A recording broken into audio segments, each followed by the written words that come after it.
Hi everyone, my name is Joseph, and today I want to have a discussion about Deadwood Season 1. So, Season 1 first aired on March 21st, 2004, and it ran through June 12th, 2004. And Deadwood is one of those shows that has a big interval of cast. So, bear with me, I'm probably not going to list everyone, but I'll list the major characters. Timothy Oliphant portrays Sid Bullock, Ian McShane portrays Al Shurigan, Molly Parker portrays Emma Garrett, Brad Dourif, excuse me for pronunciation, portrays Doc Cochran. W. Earl Brown portrays Dan Doherty. John Hawkes portrays South Star. Paula Malcolmson plays Trixie. Dayton Cali portrays Charlie Utter. And here we're starting to get into some of the more. I would also include William Sanderson or E.B. Farnham as the cusp of major character towards side characters. And some of the side characters that I do enjoy that I will list is Leon Rippey or Tom Nada. Robin Bogart portraying Calamity Jane. And yes, I'm going to go ahead and stop right there because, again, this show does have a lot of characters, as stated. But I did want to list so many of them because I personally do have such a fondness towards these great characters created by David Milch. That's actually the individual I should have listed first, is David Milch. And excuse me if I seem a bit distracted, because I'm actually in the background. There is one character I do want to make sure I do call out, and that's Clay. Oh, excuse me, no. Well,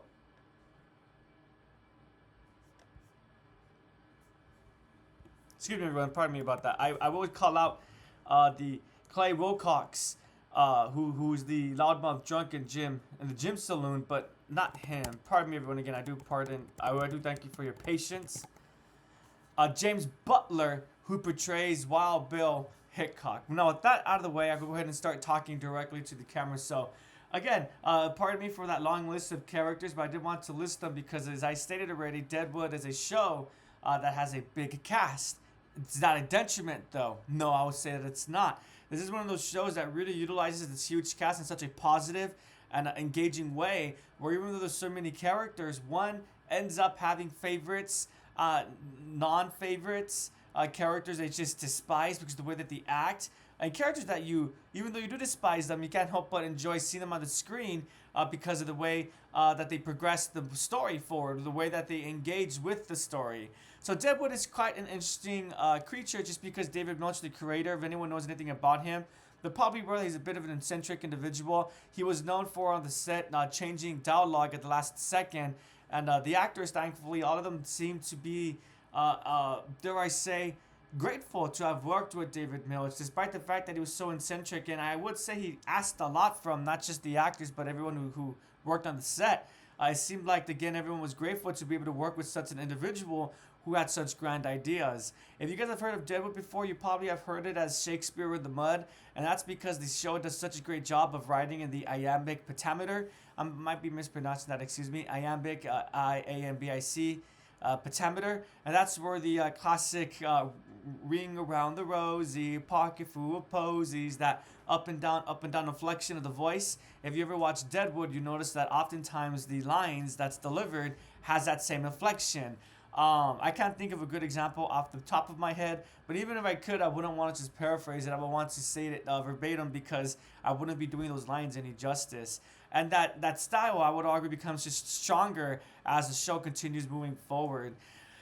What makes Deadwood such an interesting show is that this is my second time watching it. The first time I watched it was about 4 or 5 years ago. About 2 years before the movie came out, Deadwood the movie. This is one of those shows where, unfortunately, it was canceled before its time. Critically acclaimed, but the audience was just not present, unfortunately. And I could see a little bit why. And I don't mean to sound arrogant, but if anyone ever watches Deadwood, one is probably going to notice that you need to pay attention. If you don't pay attention to the scenes, you're going to end up getting lost because of that way, because of the way that the characters speak. They speak in such a way where they don't just state what they're thinking. They express what they're thinking. There we go. There's a difference. They're not just stating what they're thinking. They're expressing themselves, and they express themselves in such a way where it's related to their characterization. So, for example, if one character is a professional, they're going to be cussing, but they're also going to be talking in such a way where, again, it's reflective of their profession. If one is just a miner or one is just a henchman, again, they're going to express themselves, but do so in such a way where it's reflective of their character. There's always going to be cussing. That's what Deadwood's known for, is the cussing. More specifically, I don't think I could say the word because I'm not really familiar with YouTube standards and all that, because I'm not really doing this professionally. I'm just doing this for fun. But that's a crayon sucker, but substitute crayon for another part of the body, more specifically the male the male part of the body. So, but yeah. So this show, while it is known for its cussing, that's why it's called Shakespeare in the Mud, because it's dialogue. It really does sound like Shakespeare, but the amount of cuss words, the amount of unsavory language that's included, well, Shakespeare and the Mud. What makes the show so great too is that it's kind of interesting, because this week I did my Digimon Liberator video where I discussed characterization versus narration. And I would argue that this show does a really great job of having a balance between narration and characterization. When one starts watching the show, what hooks them are the characters. And at first the characters, because they go through changes. For example, Swearingen, he's meant to be the villain, but he ends up being more the anti-hero than the villain by the end of season 1. These slight character differences might not be enough to engage the viewer, but the overall story also includes things such as a family, an immigrant family being attacked by Native Americans, supposed Native Americans. Maybe they were instead attacked by rogue agents. The law is starting to start encroaching upon the camp of Deadwood. The law being states' rights, as the war between the American nation and the Sioux Indians and other groups of Native Americans starts coming to a close. Personal stories between characters such as Calamity Jane, Wilcock, Bullock, and Alma, and Braun's character. Braun is such a minor character. Actually, I want to say his name as well, excuse me, because I do like that actor. He does such a great job in Gallivant.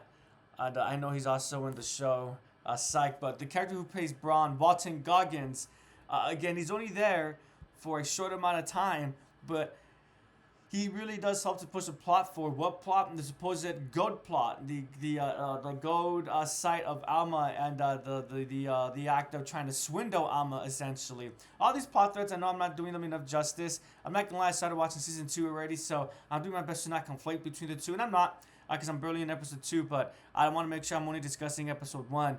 And then you also have minor narration objectives, not objectives, but narration foreshadowing, like with Hillcock's character. And then when the first time one watches the show, you might just think to yourself, well, why is this character acting that way? Well, it doesn't really matter. It just seems to be part of the character, seems to be part of the story, and you accept it because of the way that it's told. It's told in such an organic, immersive way that you're willing to engage with it. The second time that you engage with the show, that one watches the show, I'd argue that there's so many small details where it starts making sense. Like, for example, Hillcock, he's acting the way that he is because he is depressed. He's an individual who unfortunately is struggling with mental health, and he's definitely a good individual, but the reason why he's not able to be good for himself is because of his depression, I would argue. This is such a brilliant show. Another character I had to mention just because they did such a great job of portraying them. Excuse me, again, I do thank you for your patience. Sir Ray McKinnon, who portrayed the Reverend Smith. This is one of those shows where I really don't want to go into spoilers because it's just, I highly encourage you to watch it for yourself. When one discusses Deadwood, I would argue that oftentimes it's brought up with other shows, other such greats, such as The Wire, The Sopranos, and Deadwood has earned its spot, has earned its place among those other two shows. And I would argue, so oftentimes when people put this hierarchy of HBO shows, they put The Wire first. Well, depending on who you ask, they'll put The Wire first, or, excuse me, there's a hiccup. Or they'll put The Sopranos first, and The Wire is second, or The Sopranos is second. More often than not, the most common denominator is that Deadwood is going to be third place. And I would argue that had Deadwood been allowed to complete its story, had Deadwood been allowed, it's only 3 seasons, had it been allowed to complete the story that it was wanting to tell by David Milch, be that 4-5 seasons, this show would have been at the top of that list. If not the top, then at the very least at the second. And if not the second, then people will be having conversations and debates, dare I say, about which is truly the third place show: Deadwood, The Sopranos, or the Wire. So to reiterate, my argument would be had Deadwood been allowed to finish a completed story, rather than the first 2 places always being between the Wire and The Sopranos, Deadwood would be a contender as well. Personally, for me, and I am being biased because I do have a background in literature. I do, between those three shows, my personal listing would definitely be Deadwood, The Wire, and then The Sopranos. And I'm not gonna lie, in terms of content matter, I'm more engaged and more interested in Deadwood and The Sopranos, and The Wire's aesthetic would be last. But the reason why I placed Deadwood first, The Wire second, The Sopranos last, is because both Deadwood's characterization, Deadwood's themes, the way that Deadwood's one of those shows, it feels like it's Firefly, where it's not just about the characters, it's also about the setting and the community. Deadwood, the town, very much does feel like it's a character within the show. The characters, Bullock, Star, Swearingen, Merrick, they're all doing the best to not just do well for themselves personally, but also to do well for themselves personally, to make sure that the camp is striving, to make sure that the camp is going to be present again while it goes through all these changes, through these legal changes, through these changes with the law, and these changes with the personal relationships with the people within the camp. So that's one of the reasons why it has to be number one. And the reason The Sopranos for me is at number two is because although I do enjoy The Sopranos overall, generally I think it's more fun than The Wire. I think The Wire is just a show where it's still fun, but it's also trying to share an important message with each season. And if one ever watches The Wire, they're going to notice that each season is just so tight and concise, where the themes that it's trying to deliver, it just makes sense and it's explicit for the viewer. And The Sopranos, even though it's my third show, does not mean that it's a bad show. That's such a brilliant show that I think does a good combination of both Deadwood and The Wire, of combining characterization with themes, important themes that the show wants to explore. So again, Deadwood is only 3 seasons, and I just finished the first season. And I'll for sure we'll be doing a series review overall. I don't know if I'll be doing a review for each season. This is actually just kind of ended up being good luck because I finished the first season only a couple of days ago. So I figured this would be a good time to do a video on this because I'm enjoying it so much, and I wanted to give it the appropriate engagement, spotlight, and attention that the show deserves. I really do feel like Deadwood's an underappreciated show, only because it's shadowed by Deadwood. It's not shadowed by excuse me. I believe Deadwood's an underappreciated show because it's shadowed by The Sopranos and The Wire. But the fact that Deadwood could be brought into such conversations to be compared to those two other properties, again, I think that's very telling of the quality of the quality and the quality and just greatness that is Deadwood in general. So I'm really curious, have you guys seen Deadwood? If you have, please do let me know what's your opinion of it. Do you guys have a favorite character? What's so great about the show is that if one ever wants to watch a property that subverts expectations, this show is a great job of that. Any expectations you may have had, you end up realizing to yourself, this character is not the main character just because they're the quote-unquote good character. They're just part of a cast who ends up being part of a good group, but this quote-unquote main character, they're not the good character because they're lacking in certain qualities. A really good example about this would be Bullock. When one first watches the show, since Bullock is the first who's present in the scene, the show's first scene, one might assume, well, obviously the protagonist, the main character, is going to be Bullock. That's probably meaning he's going to be very charismatic, he's going to be very personable, he's going to be a very swell individual, and he is for the most part, but one is going to notice almost right away that one really big shortcoming of Bullock's characterization, or Bullock as an individual, is his lack of social skills, more specifically his lack of being able to defuse a room when escalations are already quite high. That's why one of his best friends, if not his best friend, Star, he's that other half of Bullock's character. While Star may not have the gruffness or the assertiveness that Bullock has, he definitely does have the gumption. When I say assertive, that doesn't mean that Star is going to back down. If need be, he will stand up. But I would argue that he won't be putting himself first the way that Bullock does. But again, Star will be there to support Bullock no matter what. Star is also the one who knows how to communicate. His social skills is the one that is much more refined, where sometimes you think to yourself, maybe Star should be the one who's leading this conversation and not Bullock, despite the fact that Bullock seemed like he would be the main character. So that's an aspect I really do like about the show, is that, again, it really does subvert expectations. Any preconception that you may have had about a setting, a plot thread, or a character, usually Deadwood does a really good job of reminding you that people are people and things aren't as gray and white as they truly are. Things are always going to be nuanced and gray.